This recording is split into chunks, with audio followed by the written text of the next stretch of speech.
ಅದರ ಜೊತೆಗೆ ಉದ್ಯೋಗವನ್ನು ಕೊಟ್ಟಂತಹ ಗುರು. ವಿದ್ಯೆ ಕೆಲವು ಗುರುಗಳು ಕೊಡ್ತಾರೆ. ಕುವೆಂಪು ಅವರು ನನಗೆ ವಿದ್ಯೆಯನ್ನು ಅದರ ಜೊತೆಗೆ ಉದ್ಯೋಗವನ್ನು ಕೊಟ್ಟಂತಹ ಗುರು. ವಿದ್ಯೆ ಕೆಲವು ಗುರುಗಳು ಕೊಡ್ತಾರೆ, ಆದರೆ ಉದ್ಯೋಗನೂ ಕೊಡೋದಿದೆಯಲ್ಲ, 1959 ಇಸ್ವಿ ಸೆಪ್ಟೆಂಬರ್ 4ನೇ ತಾರೀಕು ನಮ್ಮ MA ಫಲಿತಾಂಶ ಪ್ರಕಟವಾಯಿತು. ಅದಾದ 3 ದಿವಸಕ್ಕೆ ನನಗೆ ಉದ್ಯೋಗ ಅಪಾಯಿಂಟ್ಮೆಂಟ್ ಆರ್ಡರು.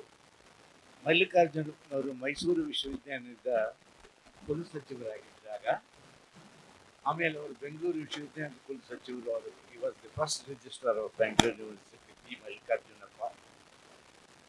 ಅವರು ನಾನು ಮಹಾರಾಜ ಕಾಲೇಜ್ ಹಾಸ್ಟೆಲಲ್ಲಿ ಇನ್ನೂ ಖಾಲಿ ಮಾಡೇ ಇರಲಿಲ್ಲ. ಕ್ರಾಫರ್ಡ್ ಹಾಲ್ನಿಂದ ಕುಲಪತಿಗಳ ಒಬ್ಬ ಸಿಬ್ಬಂದಿಯವರು ಬಂದು, ಯಾರ್ರೀ HP ನಾಗರಾಜಯ್ಯ ಇಲ್ಲಿ ಹಾಸ್ಟೆಲಲ್ಲಿ ಅಂತ ಕೇಳಿದಾಗ ತೋರಿಸಿದ್ರು. ನಾನು ಬಂದಾಗ, ನಡಿ ಕರೀತಾರೆ ನಿನ್ನ ಅಂದರು. ಸ್ವಲ್ಪ ಭಯ ಆಯಿತು. ನನ್ನ ಫೀಸು ಎಲ್ಲ ಕಟ್ಟಿದ್ದೀನಿ, ಯಾವುದು ಬಾಕಿ ಉಳಿಸ್ಕೊಂಡಿಲ್ಲ, ನನ್ನ ಯಾಕೆ ಕರೀತಾ ಇದ್ದಾರೆ ಅಂತ. ಅದೆಲ್ಲ ನನಗೆ ಗೊತ್ತಿಲ್ಲ, ಬಾ ಅಂತ ಅವನನ್ನ ಎಲ್ಲ ಹೋದೆ. ಮಲ್ಲಿಕಾರ್ಜುನವರು ಕೂತ್ಕೊಳ್ರಿ ಅಂದರು. ಕೂತ್ಕೊಂಡೋದಕ್ಕೆ ಅಷ್ಟು ಧೈರ್ಯ ಇರಲಿಲ್ಲ. ಈಗೇನು ಚೀಫ್ ಮಿನಿಸ್ಟರ್ ಹತ್ರನೇ ಬಂದು ಕೂತ್ಬಿಡ್ತಾರೆ. ನಮ್ಗೆ ಆ ಕಾಲದ ಶಿಸ್ತು. ಆಮೇಲೆ ನಿಮಗೆ ಹೇಳ್ತಿರೋದು ಕೂತ್ಕೊಳ್ರಿ. ಕೂತ್ಕೊಂಡೆ ನಾನು. ಬೆಲ್ಲೊತ್ತಿದ್ರು. ನೋಡ್ರಿ, ಆ ಅಪಾಯಿಂಟ್ಮೆಂಟ್ ಆರ್ಡರ್ ಇದೆ, ಅದನ್ನು ಕೊಡಿ, ಇವರಿಗೆ ನಾಗರಾಜಯ್ಯ ಬಂದಿದ್ದಾರೆ ಅಂತ. HP Nagarajaiah has been appointed as lecturer in Kannada, Maharani's college, ಮುಂದೆ ಹಾಗೆ ಇತ್ತು. ರಿಜಿಸ್ಟ್ರಾರ್ ಮಲ್ಲಿಕಾರ್ಜುನವ್ರು ನಾನು ಕೇಳ್ತಾರೆ, ಮೈಸೂರು ಮಹಾರಾಣೀಸ್ಗೆ ಹೋಗ್ತಿರೋ ಬೆಂಗಳೂರು ಮಹಾರಾಣೀಸ್ಗೆ ಹೋಗ್ತಿರೋ? ನನಗೆ ಚಾಯ್ಸು, ನನಗೂ ಎರಡೂ ಕೊಡಿ ಅಂತ ಕೇಳೋಣ ಅಂತ. ಆಮೇಲೆ ವಿವೇಕ್ ಕೇಳಿದ್ರು, ಅದೆಲ್ಲ ಆಗೋದು. ನಾನು ಸರ್, ನಾನು ಹಾಸ್ಟೆಲಲ್ಲಿ ಇದ್ದೇನೆ ಮೈಸೂರಿನಲ್ಲಿ.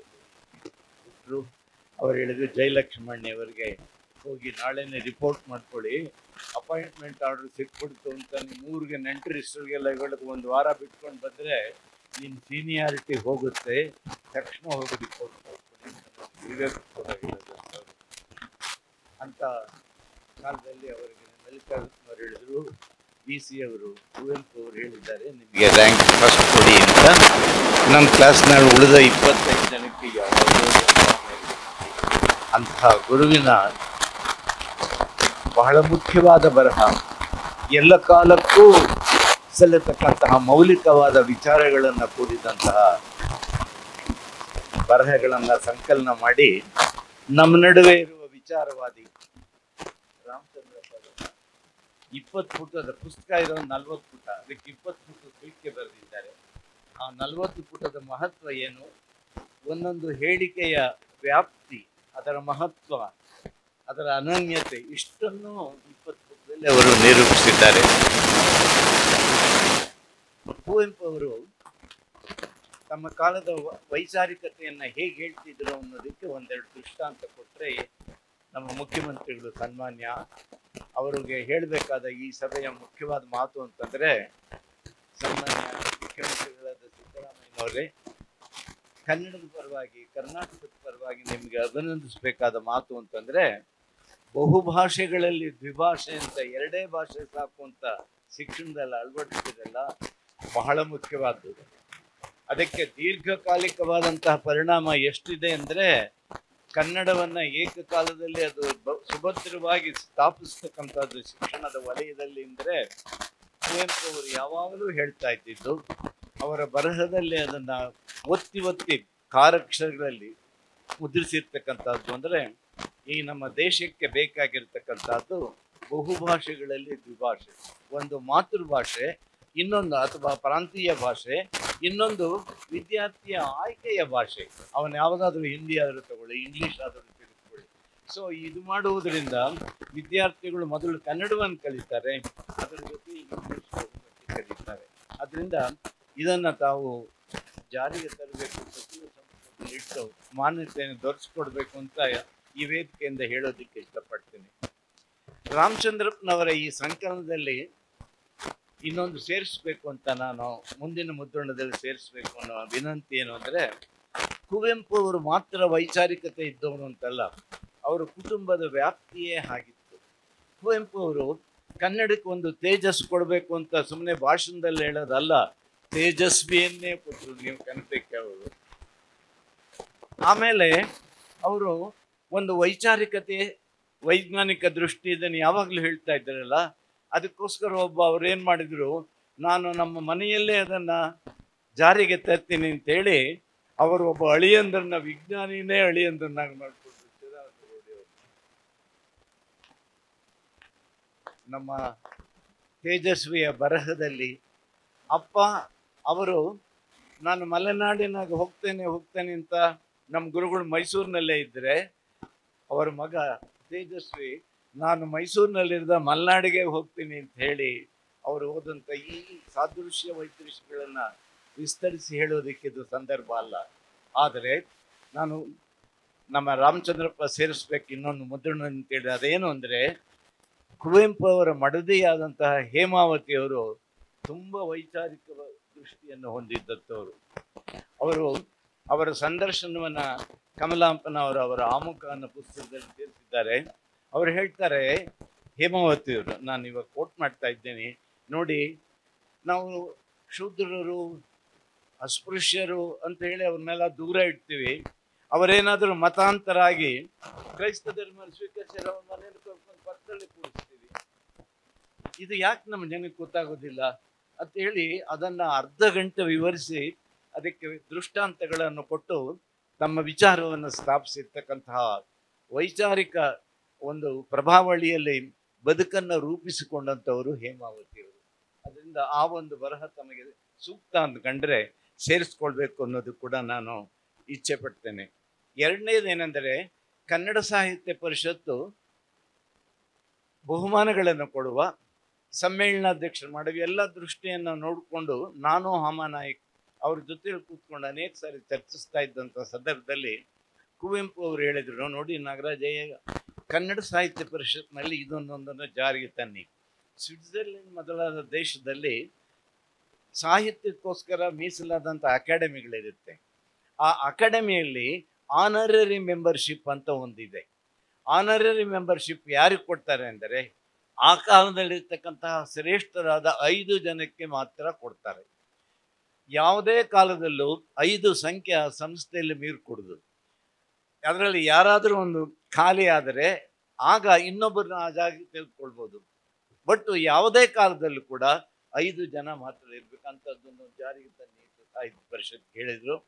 ಆಗ ಹಾಮಾನಾಯಕ್ ನಾವು ಕಲಿತೋದನ್ನು ಕುವೆಂಪು ಅವ್ರ ಜೊತೆಯಲ್ಲಿ ಅನೇಕ ಸರ್ತಿ ಚರ್ಚೆ ಮಾಡಿ ಕಡೆಗೆ ಅವ್ರು ಹೇಳಿದರು, ಕುವೆಂಪು ಅವರು, ಒಂದು ತಾಮ್ರ ಫಲಕ, ಆ ಫಲಕದಲ್ಲಿ ಇನ್ನೇನು ಜಾಸ್ತಿ ಬರಿಬೇಡಿ, ಯಾರಿಗೆ ಕೊಡ್ತಿರೋ ಅವರಿಗೆ, ಮತ್ತು ಮನುಷ್ಯ ಜಾತಿ ತಾನೊಂದೇ ಒಲಂ ಎನ್ನುವ ಕುವೆಂಪು ಹೇಳಿಕೆಯನ್ನು ಮಾತ್ರ, ಇದು ಪಂಪನ ಹೇಳಿಕೆಯನ್ನು ಮಾತ್ರ ನೀವು ಹಾಕಬೇಕು ಅಂತ ಹೇಳಿದರು. ಅದನ್ನು ನಾವು ಮಾಡಿ ಅದರ ಮೊದಲನೇ ಇದನ್ನು ಕುವೆಂಪು ಅವರಿಗೆ ಕೊಡೋದು ಅಂತ ನಾವು ತೀರ್ಮಾನ ಮಾಡಿದಾಗ ಕುವೆಂಪು ಹೇಳ್ತಾರೆ, ಇದೇನ್ರಿ ನಾನು ಹೇಳಿದೆ ಸಲಹೆ ಅಂತಂದ್ಬಿಟ್ಟು ನನಗೇ ಕೊಡ್ತೀನಿ ಅಂತಕ್ಕಂಥದ್ದು ಇದು ಸರಿಯಲ್ಲ ಅಂತ ಅವರು ಎಷ್ಟೇ ಹೇಳಿದರು ನಾವು ಅವ್ರನ್ನ ವಿನಂತಿಸಿ ಪ್ರಾರ್ಥಿಸಿ ಒಪ್ಪಿಸಿದ್ವು. ಆದರೆ ಮನೆ ಬಿಟ್ಟು ಬೇರೆ ಕಡೆಗೆ ಹೋಗಿ ಕಾರ್ಯಕ್ರಮದಲ್ಲಿ ಭಾಗವಹಿಸುವ ಪರಿಸ್ಥಿತಿ, ದೈಹಿಕ ಸ್ಥಿತಿ ಅವ್ರಿಗಿರಲಿಲ್ಲ. ಅದರಿಂದ ನಾವೇನು ಮಾಡಿದೆ, ಅವ್ರ ಮನೆಯಲ್ಲೇನೆ ಉದಯ ರವಿ ಅಂದರೆ ನೋಡಿ, ವಿನೋಬಾಜಿಯವರು ಅವರು ಕರ್ನಾಟಕಕ್ಕೆ ಮೈಸೂರಿಗೆ ಪ್ರವೇಶಿಸಿದ ತಕ್ಷಣವೇ ಮೊದಲು ಅವರು ಹೇಳಿದ್ದು, ನಾನು ಮೊದಲು ಕುವೆಂಪು ಮನೆಗೆ ಹೋಗಿ ಆಮೇಲೆ ಮೈಸೂರೊಳಗೆ ಬರ್ತೀನಿ ಅಂತ. ಅದನ್ನು ಪತ್ರಿಕೆಯವರು ಏನು ಮಾಡಿದರು, ಒಂದು ಒಳ್ಳೆ ಅವರಿಬ್ಬರೇ ಕೂತಿರೋದನ್ನು ರಾಮಾಯಣ ದರ್ಶನಂ ಅವರು ನೀವು ಯಾವ ಜಾಗದಲ್ಲಿ ಬರ್ದರೆ ಅದನ್ನು ಕೇಳಿದರು, ಕೂತ್ಕೊಂಡು ಪತ್ರಿಕೆಯವರು ಇವರಿಬ್ಬರು ಫೋಟೋ ಹಾಕಿ ಕೆಳಗಡೆ ಹಾಕಿದರು, ಉದಯ ರವಿಯಲ್ಲಿ ಸರ್ವೋದಯ ರವಿ ಅಂತ. ಈ ಪತ್ರಿಕರ್ತರು ಒಂದು ಟೈಟಲ್ನಲ್ಲಿನ ಒಂದು ಪುಸ್ತಕಕ್ಕಾಗುವಷ್ಟು ಸೂಚಿಸ್ತಾರೆ. ಆ ಥರ ಆ ಕುವೆಂಪು ಅವರು ಆ ರೀತಿ ಅವರು ಮನುಷ್ಯ ಜಾತಿ ತಾನೊಂದೇ ಒಲಂ, ಇದು ಪಂಪ ಎಲ್ಲ ಕಾಲಕ್ಕೂ ಸಲ್ಲತಕ್ಕಂತಹ ಸಾರ್ವಕಾಲಿಕ ಋತುಸತ್ಯಗಳನ್ನು ಗರ್ಭೀಕರಿಸಿದಂತಹ ಮನುಷ್ಯ ಪರವಾದ, ಜೀವ ಪರವಾದ ಕಾಳಜಿಯಿಂದ ಕೂಡಿದಂತಹ ದೊಡ್ಡ ಸೂಕ್ತಿ. ಅದನ್ನಿಟ್ಕೊಂಡು ಅವ್ರ ಮನೆಯಲ್ಲೇ ಏರ್ಪಾಟು ನಾವು ಕಾರ್ಯಕ್ರಮ ಮಾಡಿ ಅದನ್ನು ನಡೆಸಿದ್ವಿ. ಹೀಗೆ ಕುವೆಂಪು ಅವರ ಬಹಳ ದೊಡ್ಡ ಕಡೆಯ ಅಪೇಕ್ಷೆ ಇದ್ದಿದ್ದು ಅಂತಂದರೆ ಅವರು ವಿಶ್ವಮಾನವ ಸೂತ್ರ, ಅದೆಲ್ಲ ನಮಗೆ ಗೊತ್ತಿದೆ. ನಾನು 2002ನೇ ಇಸ್ವಿಯಲ್ಲಿ ದಕ್ಷಿಣ ಕೊರಿಯಾದ ರಾಜಧಾನಿಯಾದಂತಹ, ಅದನ್ನು ನಾವು ಸಿಯೋಲ್ ಅಂತ ಹೇಳ್ತೀವಿ, ಅದು ಸೋಲ್ ಅಂತ ಉಚ್ಚಾರ, SEOL, ಆ ರಾಜಧಾನಿಯಲ್ಲಿ 4 ವರ್ಷಕ್ಕೊಂದ್ಸರ್ತಿ ನಡೀತಕ್ಕಂತಹ ವಿಶ್ವ ಫಿಲಾಸಫರ್ಸ್ ಕಾನ್ಫರೆನ್ಸ್ 4 ವರ್ಷಕ್ಕೊಂದ್ಸರಿ ನಡೆಯೋದು, ಅದು ಏರ್ಪಾಟಾಗಿತ್ತು. 128 ರಾಷ್ಟ್ರಗಳಿಂದ 1900 ಜನ ವಿದ್ವಾಂಸರು ಭಾಗವಹಿಸಿದಂತಹ ವಿಶಿಷ್ಟವಾದ ಕಾರ್ಯಕ್ರಮ. ನಾನು ಒಂದು ಗೋಷ್ಠಿಯ ಅಧ್ಯಕ್ಷತೆ ವಹಿಸಿದ್ದರಿಂದ ಅದರ ಥೀಮ್, ಒಟ್ಟು ಕಾನ್ಫರೆನ್ಸಿನ ಥೀಮ್ ಏನು ಕೊಟ್ಟಿದ್ರು ಅಂದರೆ ಟವರ್ಡ್ಸ್ ಯೂನಿವರ್ಸಲ್ ಮ್ಯಾನ್. ಸಿಕ್ತಲ್ಲ ನನಗೆ ಚಾನ್ಸು. ಕುವೆಂಪು ಅವರ ವಿಶ್ವಮಾನವದನ್ನು ಇಟ್ಕೊಂಡು ನಾನು ಮಾತನಾಡಿದೆ. ಒಂದೇ ದಿವಸದಲ್ಲಿ ನಾನು ಹೀರೋ ಆಗ್ಬಿಟ್ಟೆ. ಕುವೆಂಪು ಏನ್ರಿ, ಕನ್ನಡದ ಒಬ್ಬ ಕವಿ. ನಾವಿನ್ನೂ ಯೋಚನೆ ಮಾಡುವುದಕ್ಕೆ ಮೊದಲು ವಿಶ್ವಮಾನವನ ಬಗ್ಗೆ ಎಂತಹ ವಿಶಿಷ್ಟವಾದ ವಿಚಾರಗಳನ್ನು ಒಳಗೊಂಡಂತಹ ಮಾತುಗಳನ್ನೇ ನಾನು ಅದನ್ನು ಇಂಗ್ಲೀಷ್ ಟ್ರಾನ್ಸ್ಲೇಟ್ ಮಾಡಿ ಎಲ್ಲ ಕೊಟ್ಟಿದ್ದೆ.